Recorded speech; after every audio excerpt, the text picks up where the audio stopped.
ठाण्यात शिवसेनेचा महापौर तर भाजपाचा उपमहापौर होणार असल्याचं कळतंय।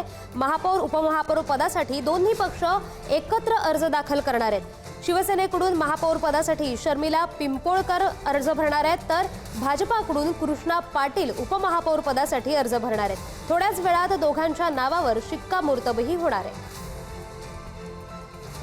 तर या संदर्भात अधिकची माहिती देत आहेत आमचे प्रतिनिधी निकेश शार्दूल।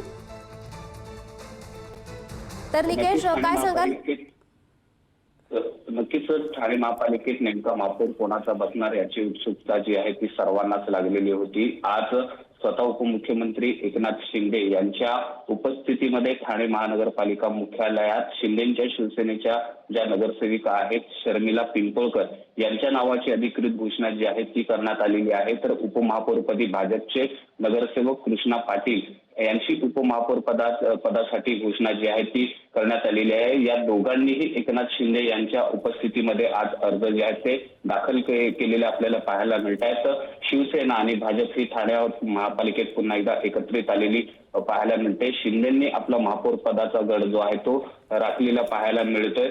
तर आता हे दोन्ही उपमहापौर आणि महापौर पद जे आहे ते शर्मिला पिंपोळकर यांच्याकडे 1.25 वर्षासाठी असणार आहे। तर उपमहापौर पद देखील भाजपकडे 1.25 वर्षासाठी असणार आहे। 1.25 वर्षाचा फॉर्म्युला जो आहे तो दोन्ही पक्षांकडनं ठरवण्यात आलेला आपल्याला पाहायला मिळतंय। शिंदेच्या शिवसेनेकडचे एकूणच 75 नगरसेवक जे आहेत ते निवडून आलेले होते आणि भाजपचे 28 नगरसेवक निवडून आले होते। मात्र भाजप जे आहे ते महापौर पदासाठी दावा करताना आपल्याला पाहायला मिळत होता, जर आम्हाला महत्वाची खाते जर मिळाले नाही तर आम्ही विरोधी बाकावर बसू, अशी देखील भूमिका जी आहे ती भाजपने व्यक्त केलेली पाहायला मिळाली। मात्र आज जर आपण पाहिलं तर दोन्ही पक्ष जे आहेत ते सत्ता स्थापनेसाठी पुन्हा एकदा एकत्रित आलेले आहेत आणि पुन्हा एकदा ठाण्यामध्ये शिंदेची शिवसेना आणि भाजपचा बालेकिल्ला जो आहे तो गड जो आहे तो कायम राखलेला आपल्याला पाहायला मिळतोय। त्यामुळे आता हे 1.25 वर्षाचा हा फॉर्म्युल्याच्या नंतर पुढचा फॉर्म्युला काय असणार आहे किंवा महत्वाची खाती कोणाला मिळणार हे पाहणं महत्वाचं असणार आहे। जी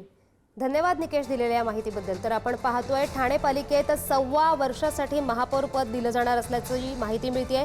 शिवसेनेकडून महापौर पदासाठी शर्मिला पिंपोळकर यांचं नाव चर्चेत आहे। ठाणे पालिकेत 1.25 वर्षासाठी महापौर पद दिलं जाण्याची चर्चा आहे। शिवसेनेकडून महापौर पदासाठी शर्मिला पिंपोळकर यांचं नाव पुढे येत आहे।